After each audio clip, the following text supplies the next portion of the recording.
Welcome guys, जेके loan job channel में आपका बहुत बहुत स्वागत है। सब्सक्राइब कीजिए जेके लोन जॉब चैनल को और पाइए रोजाना फिजिक्स केमिस्ट्री बायोलॉजी के multiple choice question non stop. So guys, previous video में हमने काफ़ी सारे क्वेश्चन डिस्कस कर चुके थे फिजिक्स यानी कि भौतिक विज्ञान के, और इस वीडियो में हम काफ़ी सारे क्वेश्चन डिस्कस करेंगे रसायन विज्ञान यानी कि केमिस्ट्री के।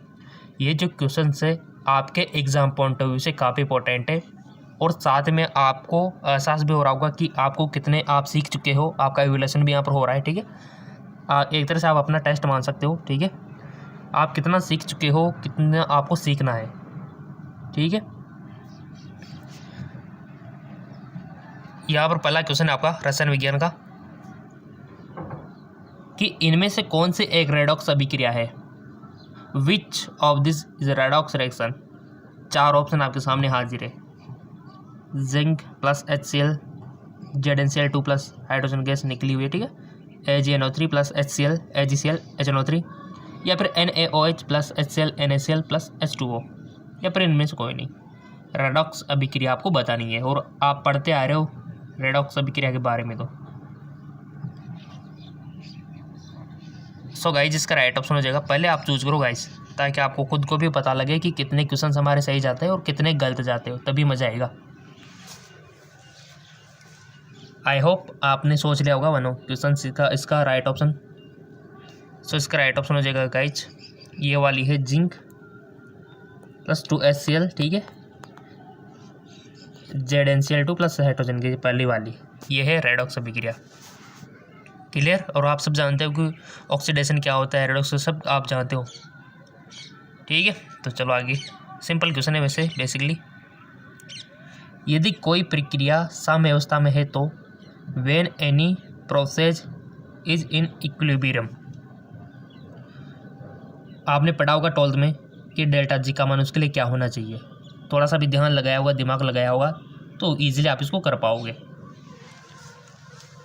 और ऐसी कोई बात नहीं, अगर आपके सब्जेक्टिव यानी कि 12th में अगर कम परसेंटेज बनी, कोई मायने नहीं रखती, ठीक है। अगर आप में ऑब्जेक्टिव नॉलेज है तो आप कोई भी कंपटीशन एग्जाम फाइट कर सकते हो और कहीं पर भी जा सकते हो। 12th की परसेंटेज को देख के ऐसा मत सोचा करो कि हम हाँ कि कम है कुछ नहीं कर सकते। अगर कम भी है तो आप कुछ भी कर सकते हो, ठीक है, क्योंकि आजकल कंपटीशन हो गया है। यदि कोई प्रक्रिया साम्यावस्था में है तो उसके लिए डेल्टा जी का मान आपको पता है। जैसे कि यहाँ पर दिया हुआ है कि delta G positive, delta G negative, delta G 0, delta G positive और नेगेटिव। बहुत अच्छा क्वेश्चन। सो गाइज, यदि कोई प्रक्रिया साम्यावस्था में है तो उसके लिए डेल्टा जी साम्यावस्था में, ठीक है, 0 साम्यावस्था में। तो अगला क्वेश्चन, कौन सी धातुएं डेनियल सेल में उपयोग की जाती है।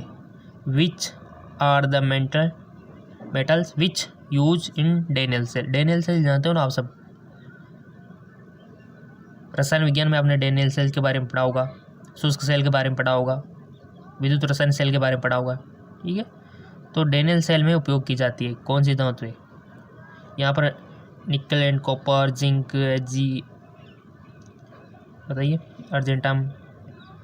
सो गाइज, डेनियल सेल में उपयोग की जाती है आपकी जिंक और कॉपर, ठीक है, सिंपल। और यही है इसमें भी, ठीक है, जिंक और कॉपर। चलते हैं अगले क्वेश्चन की ओर। निम्नलिखित में से कौन सा लुईस अम्ल नहीं है। लुईस अम्ल नहीं है यानी कि आपको पता होना चाहिए कि कौन कौन से है। लुईस अम्ल कौन कौन से है, अगर इसका आंसर पता है तो आप इसको सही करोगे। Which of the following is not a Lewis acid. बहुत अच्छा क्वेश्चन है। VF3, H+, NH4+, या फिर H2O।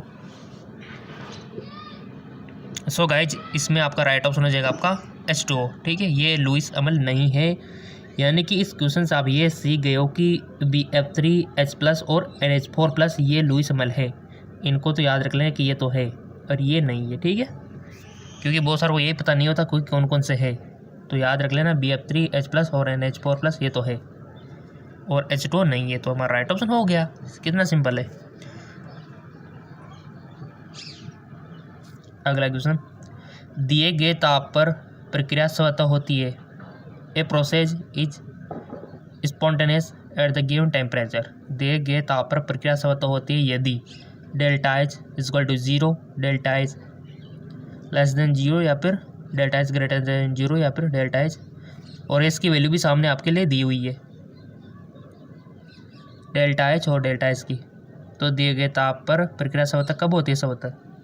बहुत अच्छे क्वेश्चन है guys. A process is spontaneously eight the given temperature. So guys इसका करेक्ट ऑप्शन हो जाएगा आपका, इसमें delta H greater than 0, delta S होना चाहिए आपका लेस देन 0, ठीक है। इसका थोड़ा सा ध्यान रखना है आपको, दोनों तरफ आपको ध्यान देना है। डेल्टा एच ग्रेटर देन ये हो गया और ये इसका राइट ऑप्शन हो गया। ऐसे आते हैं क्वेश्चन आपके। चलते हैं आगे। गैस स्थिरांक आर का मान होता है, वैल्यू ऑफ गैस कांस्टेंट। आपके सामने ऑप्शन दिए रखे, इसमें से आपको बताना है।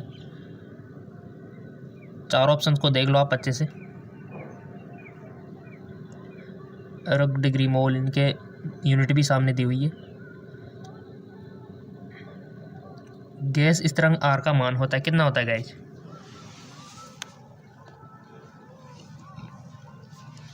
सो गाइज इसका करेक्ट ऑप्शन हो जाएगा आपका 8.314 इंटू 10⁻⁷ अर्ग डिग्री मोल, ठीक है। किस पर टिक लगाओगे? 4th पे, सही है क्या? अब ऐसे ही आप क्या करते हो, इधर का देख लेते हो, पीछे का देखते हो, ये तो गलती करते हो, जबकि ये नहीं होगा इसका राइट ऑप्शन, क्योंकि पीछे वाला तो मैच होना चाहिए ना, तो इसका राइट ऑप्शन हो जाएगा। चलो, क्रायोलाइट है, क्रायोलाइट 11th में देखा होगा शायद आपने, तो आ जाएगा। क्या है cryolite? Magnesium silicate, sodium borofluoride, sodium aluminium fluoride, magnesium silicate carbonate. 11th की बुक में मिल जाएगा, रसायन विज्ञान की में क्रायोलाइट के बारे में ईजिली आपने पढ़ा होगा तो आ जाएगा। और वैसे आपने 11th अगर मजे में निकाल दी होगी तो थोड़ी सी डिफ़िकल्टी आपको हो सकती है, क्योंकि कंपटीशन एग्जाम के लिए तो 11th और 12th दोनों की नॉलेज होना ज़रूरी है। 11th की कम हो तब भी चल जाएगी, बट 12th की तो पूरा होना ज़रूरी है। क्रायोलाइट, सो गाइस इसका राइट ऑप्शन हो जाएगा आपका सोडियम एल्यूमिनियम क्लोराइड, ठीक है। Sodium aluminium chloride, sodium aluminium fluoride इसका राइट ऑप्शन हो जाएगा। और कोई दिक्कत वाली बात नहीं है गाइस, अगर आपने 11th उस टाइम पे अच्छे से नहीं पढ़ी तो कोई दिक्कत नहीं, क्योंकि उस टाइम पे हम क्या है पता नहीं होता कि कहाँ पर यूजेज होने वाली है। बट अगर अब भी आप समझ जाओ, थोड़ा बहुत रीडिंग कर लो उसकी, तो बेस्ट रहेगा आपके लिए 11th की नॉलेज को इम्प्रूव कर लो तो, क्योंकि उस टाइम पे तो होता ये है कि हाँ कि पढ़ रहे हैं अपन, ठीक है, इतना वो नहीं होता अपन में दिमाग। बट जब भी हम इंट्रांस एग्जाम के लिए हाँ की जरूरत है तो पढ़ लो, कोई दिक्कत नहीं। अगला क्वेश्चन, जब CH ट्रिपल बॉन्ड CH को HgSO4 की उपस्थिति में दोनों H2SO4 के साथ प्रभावित किया जाए तो उत्पाद बनता है, क्या उत्पाद बनता है, प्रोडक्ट क्या बनता है? ये तो सिंपल सी बात है, रसायन विज्ञान में आनी चाहिए आपको रिएक्शन है। तो क्या बनेगा? कीटोन, इतर, एसिटिक अम्ल या फिर एसिटाल्डिहाइड। सो गाइज आपका बनेगा उत्पाद इसमें एसिटाल्डिहाइड। अगला क्वेश्चन की ओर चलते हैं। नाइट्रोजन के लिए लेसेग्रे परीक्षण के दौरान निम्न में से कौन सा खून जैसा लाल रंग देता है? खून जैसा लाल रंग चूज कीजिए अपना ऑप्शन, चारों में से कोई भी ऑप्शन चूज कीजिए। ऐसा मान के चलो आपकी एंट्रेंस एग्जाम दे रहे हो, आप अपना एग्ज़ाम दे रहे हो और कितने सही करते हो आप, ऐसा मान के चलो तभी मज़ा आएगा। सो चूज कर लिया होगा अपने, तो इसका राइट ऑप्शन हो जाएगा गाइज ऑप्शन 3, ठीक है। चलते आगे और, गैस जो सारे केमेनोफोर विलेन को रंगीन कर देती है परंतु एजेनोत्री के साथ अवक्षेप नहीं देती है, वह है। सो गाइज इसका राइट ऑप्शन हो जाएगा आपका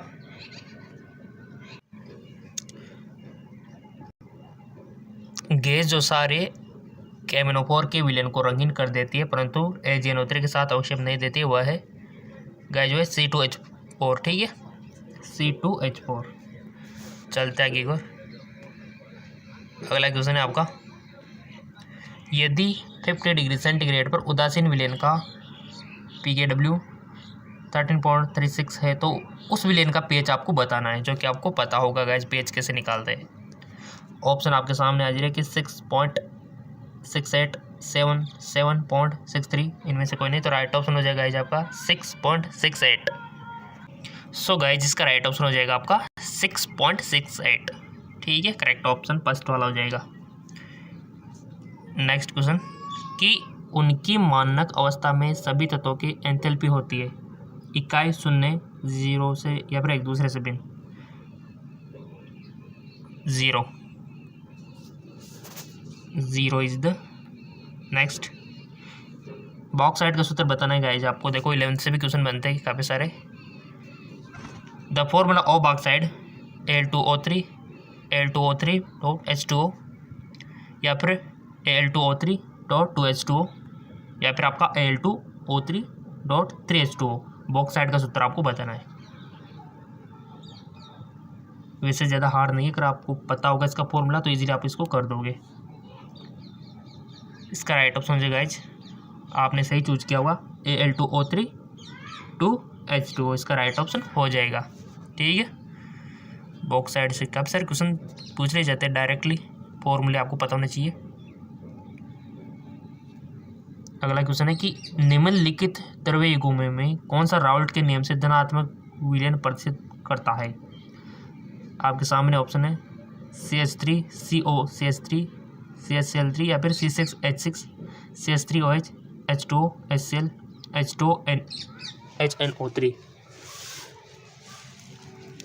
राइट ऑप्शन हो जाएगा आपका C6H6 CH3OH। ठीक है, चलता है एक और। किस अभिक्रमक द्वारा एल्डिहाइड और कीटोन विभेद किया जा सकता है। किस अभिक्रमक द्वारा एल्डिहाइड और कीटोन विभेद किया जा सकता है। फेलिंग अभिक्रमक, विलयन, NaHCO3 NH3। किस अभिक्रमक द्वारा एल्डिहाइड और कीटोन विभेद किया जा सकता है। इसका राइट ऑप्शन हो जाएगा गाइस आपका फेलिंग अभिक्रमक। ठीक है, फेलिंग अभिक्रमक। निम्नलिखित में से कौन सा विलायक H2O में विलय है। Which of the flowing solvent H2O soluble. CCl4 CH2 CHCl3 C2H5OH। So guys H2O में विलय है गाइज आपका C2H5OH। बहुत ही अच्छा क्वेश्चन है। काफ़ी सारे क्वेश्चन डिस्कस करेंगे अपन, ऐसी बात नहीं है क्योंकि एग्जाम नज़दीक है ना आपकी, इस वजह से। हीरे में कौन सा संकरण पाया जाता है। Which type of hybridization take place in diamond. और हाइब्रिडेशन से क्वेश्चन आता है SP SP2 SP3 DSP2। हीरे में कौन सा संकरण पाया जाता है। SP3 संकरण पाया जाता है गाइस, याद रख लेना, अगर याद नहीं तो गांठ मान लेना, क्वेश्चन बन सकता है SP3। ठीक है, अगला क्वेश्चन है आपका पित्तल किन धातुओं से बनी मिश्र धातु है। बहुत अच्छा question. Brass is alloy of which metal. पित्तल जो होती है वो किन धातुओं से बनी मिश्र धातु है। तांबा और जस्ता, तांबा और लोहा, जस्ता और लोहा, इस्पात और तांबा। अपनी नॉलेज के अकॉर्डिंग बताइए कि कौन सा ऑप्शन सही है। सो गाइज आपने चूज कर लिया होगा वैसे बेसिकली अपनी ईमानदारी से।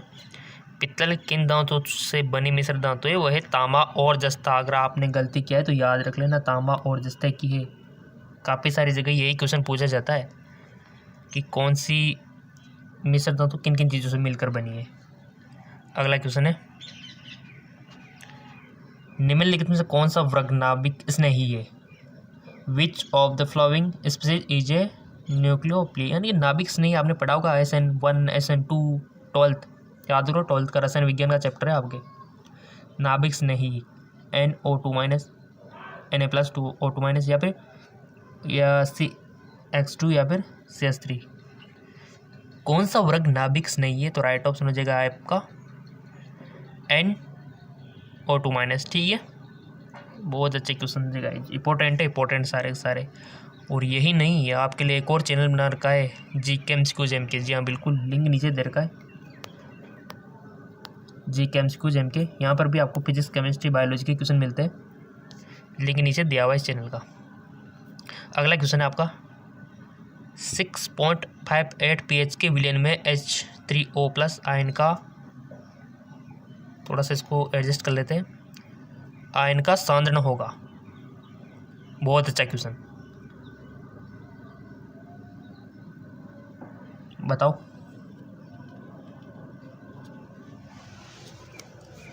आई होप आपने वन ऑप्शन सिलेक्ट कर लिया होगा। इसका राइट ऑप्शन हो जाएगा 2.63 10⁻⁻7। ठीक है, 2.63 और पीछे जो मात्रा है ना उसका थोड़ी सी ध्यान रखना। सेकंड ऑप्शन सही है। यौगिक का IUPAC नाम बताना है गाइस आपको। यौगिक का IUPAC नाम 2 ब्यूटेनोइक अम्ल, 3 मेथाइल ब्यूटेनोइक अम्ल, 2 कार्बोक्सिलिक ब्यूटेन, 2 मेथाइल ब्यूटेनोइक अम्ल। बहुत अच्छा क्वेश्चन है। यौगिक का IUPAC नाम। इसका राइट ऑप्शन हो जाएगा आपका 2 मेथाइल ब्यूटेनोइक अम्ल। ठीक है, 2 मेथाइल ब्यूटेनोइक अम्ल, 2 मेथाइल ब्यूटेनोइक अम्ल। यहाँ पर बहुत अच्छा क्वेश्चन आया एक बार और। ठीक है, क्वेश्चन तो सारे इंपॉर्टेंट है गाइस। ब्यूटोइन सिस ट्रांस साम्यवस्था क्यों प्रदर्शित करता है गाइस? ब्यूटोइन सिस ट्रांस साम्यवस्था क्यों प्रदर्शित करता है बताइए। सो गाइस इसका राइट ऑप्शन हो जाएगा आपका कि बंध के चारों ओर प्रतिबंधित घूर्णन के कारण। ठीक है, इस वजह से। अगला क्वेश्चन से आपका, निम्नलिखित में से कौन सा ऋणायन सबसे दुर्लभ सार है? Which of the flowing anion is weakest base? C2H5O- या फिर Cn- या फिर CH3COH या फिर NO3। निम्न में से कौन सा ऋणायन सबसे दुर्लभ है, सार है? सो गाइज वो है NO3-। ठीक है, याद रखना इस बात को। और जैसा कि हमने आपसे बोल रखा है कि कोई भी इंपॉर्टेंट पोस्ट होगी, लिंक होगा, PDF, वो हम आपको फेसबुक और इंस्टाग्राम पे सेंड कर देंगे। अगर आपने फेसबुक इंस्टाग्राम पे फॉलो नहीं किया तो कर लेना, लिंक नीचे दिया हुआ डिस्क्रिप्शन में।